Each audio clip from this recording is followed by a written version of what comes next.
Hello and welcome to Star Citizen Sunday with me, Ryan, aka Sifu Messiah. This is a weekly show which covers everything from the world of Star Citizen over the past week. Links can be found in the description for everything we discuss, so let's get on with it.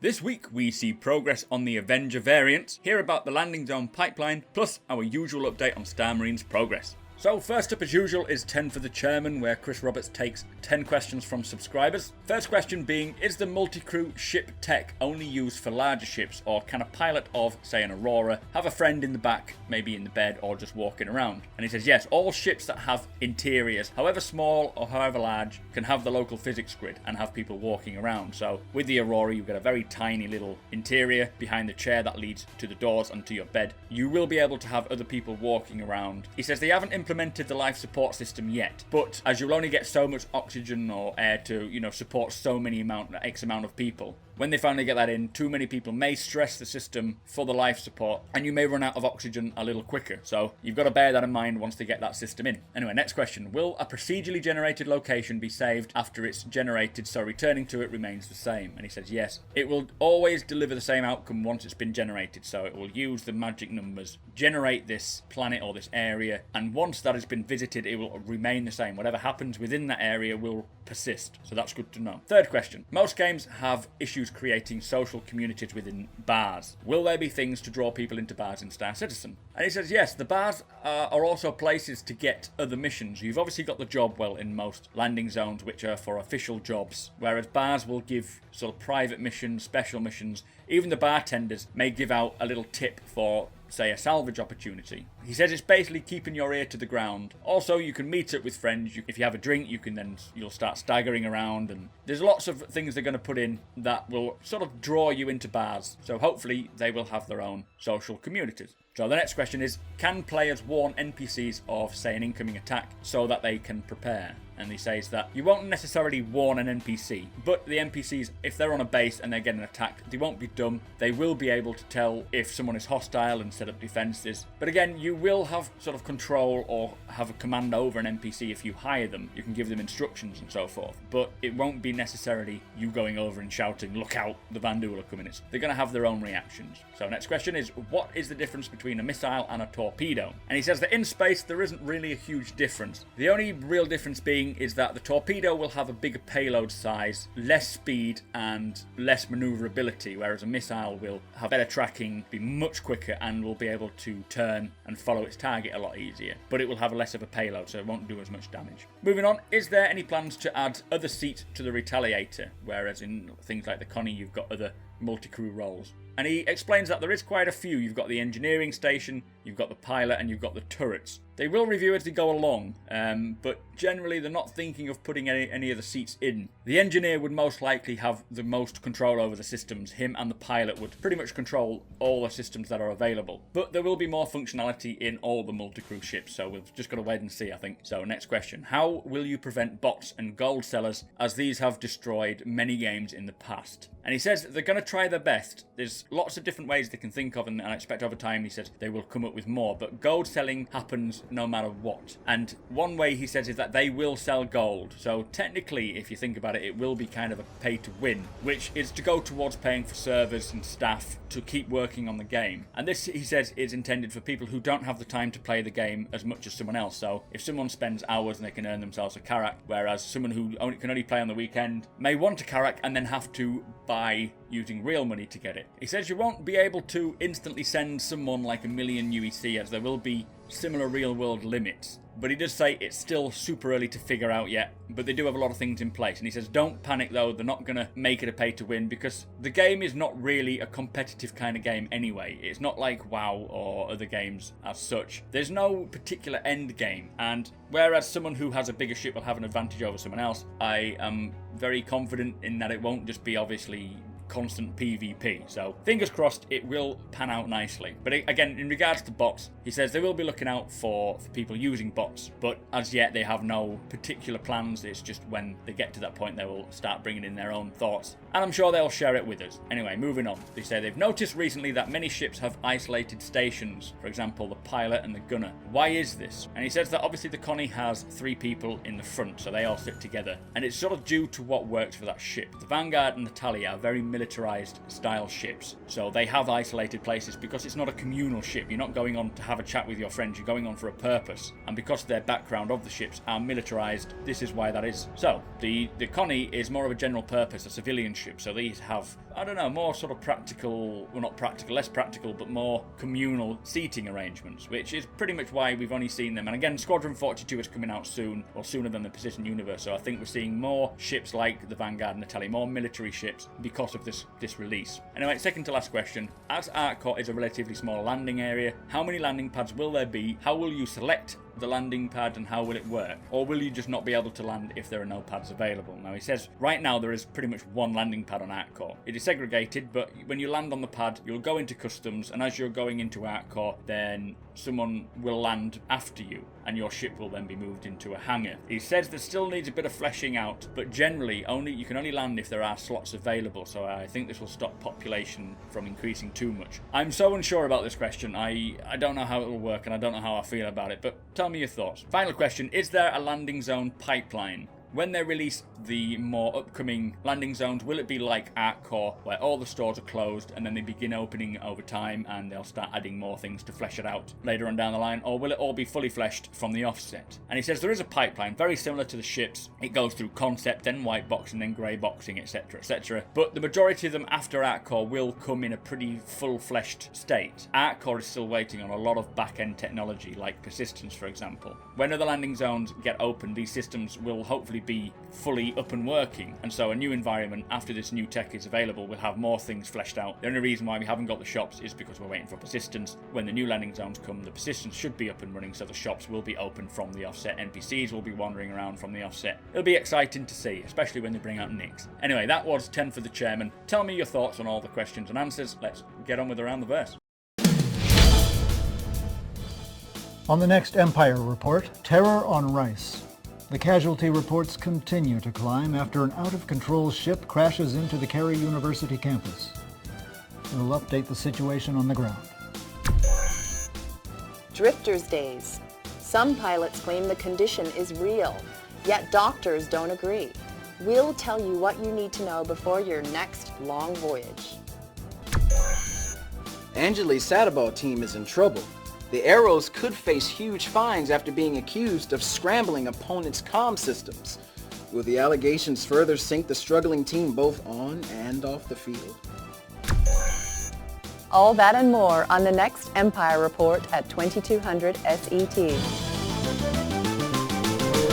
So on Around the Verse episode 60, it started with the Empire Report, as hopefully you've just seen. With Sandy and Ben, they said that Dragon Con was a blast. The Free Fly promo is still going, so use Dragon Con 2015 if you do not have an account. Start an account, download the launcher, use that code, and you can play Arena Commander for free. Also, if you do have an account, clear your hangar with all your ships, so take them all out your hangars, enter the code, and I think you'll have a Gladius waiting in your hangar to look at. A little tech tip there from Pixie. Thank you, Pixie. Anyway, they showed some Endeavour pictures or some images that does look very interesting. They say they're developing the pods and changing the front section. It's still work in progress, so please bear with them, but it does look very cool, very unique. The Vanguard sale has ended this week, so if you missed out, there will be another sale, but most likely down the line. The release of the Community Hub is being rolled out like the social module. It's the first 2,000, and I think they're using the same 2,000 that they used for the social module. This is an awesome community site, which I know I'll benefit from, where you can upvote streamers, podcasts, videos, all sorts of videos. I will be putting mine on there, so please upvote them when they are on. Also, my Twitch streams as well, so upvote me as a Twitch streamer. That will be coming soon, and I'll let you know. The next Great Star Citizen contest will also come with the new Citizenhood, so if you are waiting for that, be patient, it will arrive very soon. And finally, the Issue Council, they are kicking this off. It is a place where you can bug report much more like a QA tester, and this will obviously help get things up to scratch quicker as well. Anyway, news from around the verse, starting with Santa Monica CIG. They say they're making some changes to the Ghost system, which is the game object state system, and they say it'll change the ship states for the multi-crew release. They said details will be coming later. They're working on the CitizenCon release, but again, no information released as to what we will see.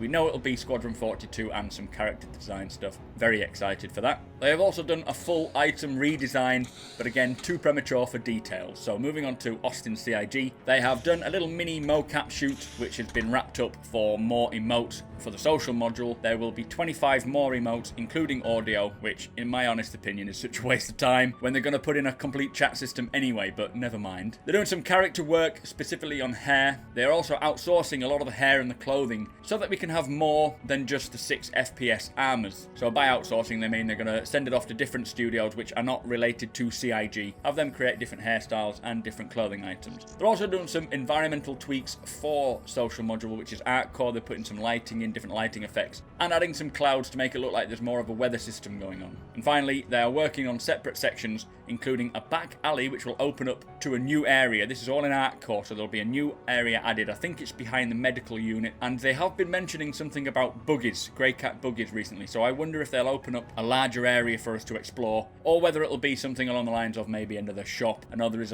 another medical place further down that road. Exciting news, but nothing as yet. Anyway, Foundry 42 in the UK, they are working on optimizations, specifically CPU work, which will allow for a better player cap within art core, and it does actually feel in the PTU builds today, or yesterday when they pushed that out for 1.2.1, it does feel a lot smoother. They're also pushing what the Cry network can support and scaling up to hundreds of players, so hopefully the current cap of about 25 players is going to increase, fingers crossed. They're increasing game entities, which was around 65,000 in total, but now they will be able to get quadrillions of entities, and each item in the world is classed as an entity, and this is with the 64-bit conversion, I believe, anyway. But it also simplifies the network binding, and this is pretty much the first step for the PU, so they are really cracking down on optimizing the game, making sure that the majority of us, or all of us hopefully, can play it smoothly with a good frame rate. Anyway, Foundry 42 Frankfurt, they are getting all the Imaginarium, PCAP, performance capture and motion capture data, getting it sorted and synced, ready to be linking up for the actual Squadron 42.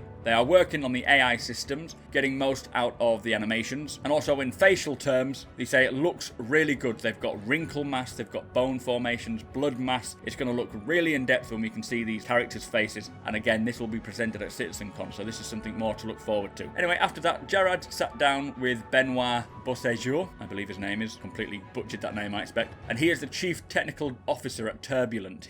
Turbulent are the guys that build the web platforms and all sorts of stuff. Every time there's a new ship release, they have a lot to play in that. They also had a lot to play in the new launcher. Again, I expect the Meet the Devs in this next coming week will be with him, so we'll wait and see what he has to say more there. After this, we met with Matt Sherman, who was covering the EWar and just clarifying more about electronic warfare, because there was a lot of questions which was brought up by the design document. One of them being that they think the EMP is going to be overpowered, and when someone uses one, then you will not have a chance against it. But they want it all to be balanced, and it's not going to be a free and easy attack. He says something like in Firefly, where if you set off an EMP, there is a chance you could also affect your own ship. Again, still early days, but they will have it balanced, so it's not just an easy dominant kill. Now, in terms of data spikes, this was another question was about in regards to data spikes, which is sort of an electronic harpoon fired into a ship, and you use this to hack other ships. So you missile to hit the target, and you can then mess around with their systems. And one of the examples he gave is possibly set a self-destruct timer on someone else's ship from your own ship. But again, they will balance this out. You will have enough time to react to what's just happened, and if it's happened to you, you may be able to rehack it and stop the timer from going off, or you can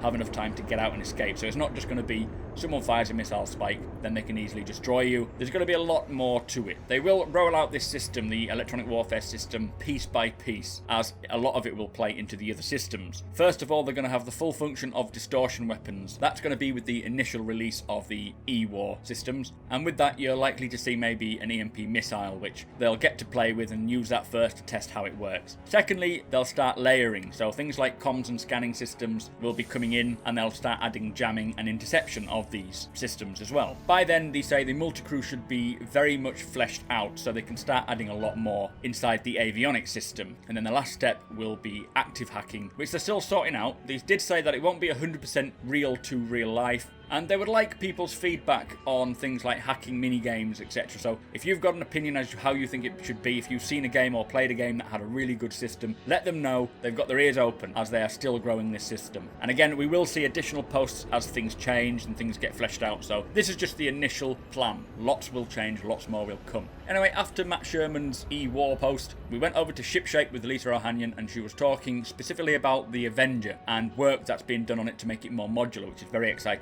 It's a ship that I really like, and I'm glad to see that they're showing us some more information on it. Particularly this time, we will see the cockpit and the cargo. The cockpit, this is all work in progress, but the cockpit they've shown off is the double cockpit now. When it was first released in concept, it was said to have a two-seater variant due to it being the sort of police trainer. And this is generally how it's going to look. You'll have one above the other. They did say it's very difficult to try and fit everything in because the size of the cockpit hasn't changed, but they have added a second person seat, so there's a lot to fit in. Currently, the version we have at the moment is a single cockpit seat, but I expect we'll have different variants, one being single cockpits and the others being double cockpits. Now, the cargo module, they have retextured to look a little more high-tech with the mag plates that we understand keeps hold of the cargo, and some of the images show off that they've got different lights, they've got textures and symbols. It's very warehousey, industrial feel, and it shares a lot of the same textures from the Retaliator due to it being Aegis, which is the same manufacturer, so they are keeping in trend. Nothing more was said, unfortunately, about the Avenger, but it's good to see that progress is being made because this is one that's been in the works for a long time. So back to Sandy and Ben, and the most valuable post goes to a tonal freerider, One, who has created a Lego Vanguard, and it looks very cool. And I remember a while ago that someone had put a Lego Hornet set to Lego themselves, and he needed so many votes for it to be accepted, and I believe it's been accepted, so eventually I expect we will see some Lego toys for Star Citizen, and I love Lego, so I'm happy about that. Anyway, the I'm a Star Citizen winners were Mr. Combustible, Geo Get Money, and Kinshadow, and all three of them won themselves a Vanguard, so congratulations to you guys. Enjoy your Vanguards. Sandy and Ben also mentioned that they want our Art Core videos, very much similar to like they did with Arena Commander, where they'll play a 30-second snippet in between parts of Around the Verse. So if you've got a funny little Art Core video, send it in to them and you may even see it on Around the Verse. Finally, the sneak peek shows off some new hairstyles. How exciting. Anyway, that was Around the Verse. Tell me your thoughts on it. Let's move on.